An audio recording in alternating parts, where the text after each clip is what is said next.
If you want to check the operating temperature, for any car, you could use your OBD2 scanner. You can go to live data under ECT, engine control temperature. Most gasoline cars have an operating temperature of 195 to 220 Fahrenheit. This 2015 Honda Civic has an operating temperature of 196 Fahrenheit at idle. I left the car on for 1 to 2 hours to see what temperature it stayed in. The temperature stayed at 196 Fahrenheit for about 2 hours in idle position. This used car has over 196,000 miles. Engine load, ambient temperature, and AC turned on can cause temperature fluctuations. Operating within the correct temperature range ensures the fuel is burned efficiently, leading to better performance and reduced emissions.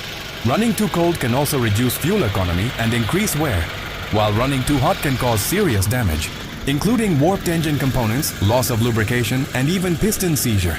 It is important to check the operating temperature of your used car. Remember to check your coolant level and any leaks.